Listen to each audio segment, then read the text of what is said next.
بدها صورة حدا قد منا طالعة كتير رائعة. شوفوا لي محليها. بسم الله، وشيل يا عزيز. الله عليك يا عين، ما شاء الله. رح نبلش اول شي بالكنافة النابلسية اللي هي بيستعملوا فيها هيدي الكنافة الخشنة. هلا نحن بلبنان بنسميها العثملية. هلا بدي اطحنها طبعا على الخلاط. هلا في شغلة، في ناس بيحطوا معها صبغة. اوكي، انا رح احط شوية صبغة اليوم معها، رح اعملها شوية هيك شقرة. بس بدي اطحنها اول شي بمحضرة الطعام. عندي هون خلطت صبغة شوي احمر وشوي اصفر، يعني بدي اللون يطلع على شوي اورنج. ما تجيبوا صبغة حمراء فقط، الحمراء بتصير لونها احمر، ما بدنا احمر احمر، نحن بدنا شوي عاكس على بعضه. اوكي، بحط اول شي كمية اقل واطحن.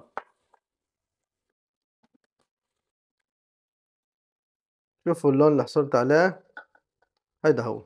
اوكي، بدي اضيف لها ربع كوب زبدة حيواني او سمنة. اوكي، وبدي اخلطها لتتشرب كلها هيدي الزبدة.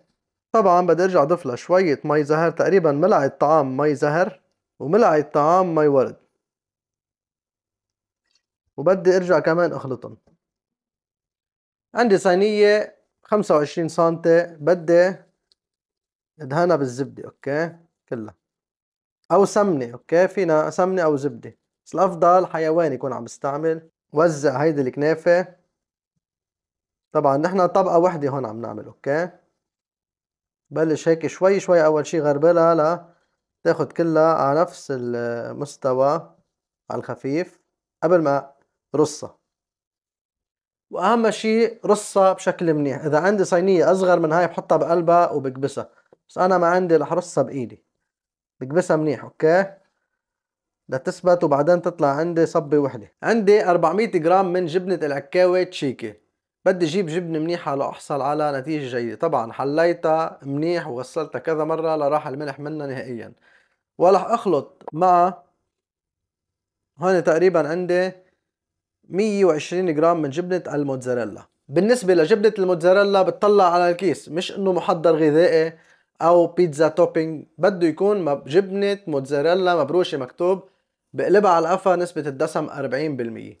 هيك بكون، وبكون عادة لونها شوي عصفر. هيك بكون عملت خليط جيد. هلأ بدي اخلطهم مع بعض. طبعا يمكن ما احتاجهم كلهم، بس رح اخلط واستعمل الكمية اللي بحاجة لها. طبعا بدي اخلطهم بشكل منيح اول شي مع بعض لياخدوا كلهم خليط واحد. هلا ببلش بوزع الجبنة عليها وبندعمها جبنة لتطلع طيبة. اوكي، خلي الجوانب شوي بعيد الجبنة لانه الجبنة رح تذوب وتتمدد.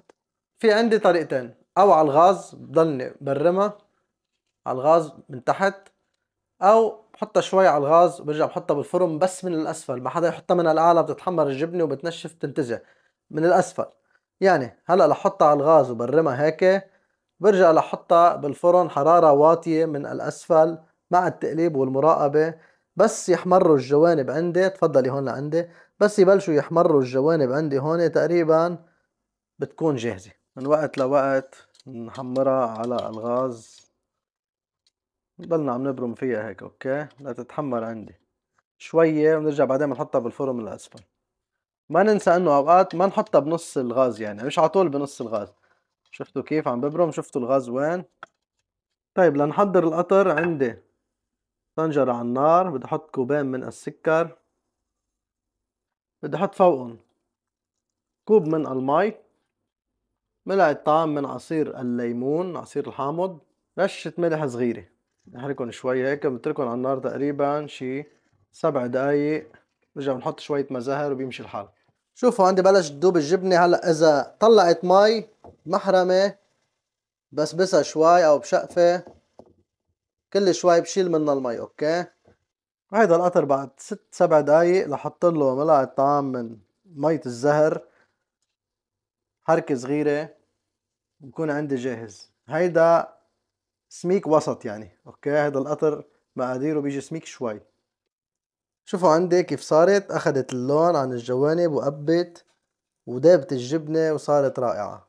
اللي بدي أعمله هلأ منيح كتير، قبل ما أقلبها شوي هيك أطرافها بالسكينة مشان تقلب عندي شوي على الخفيف يعني. وإذا في جبنة ملزقة صينية أكبر منها بشوي ما تكون مرتفعة كتير بحطها فوقها هيك بهندسها وبقلب. بسم الله بسم الله يا عين. شوفوا لي هاللون، شوفوا مروعة مباشرة هي وسخنة يا عزيز. بلش بضربها هيك ضربة قطر وبوزعها. ما شاء الله على هالكنافة كيف طالعة روعة. يا عين على الكنافة، الله عليك يا أبو حميد.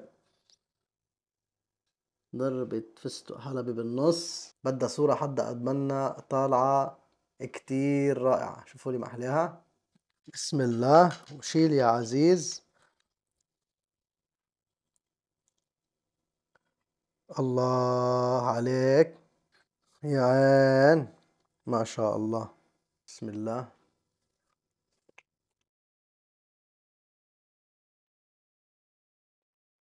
بهاي الكنافة دايما بتحسوا كأنكم عم تاكلوا هيدي الكنافة على عسملية، لأنه نحن عنا هون متعودين على عسملية، هاي العجينة اللي بنسميها عسملية.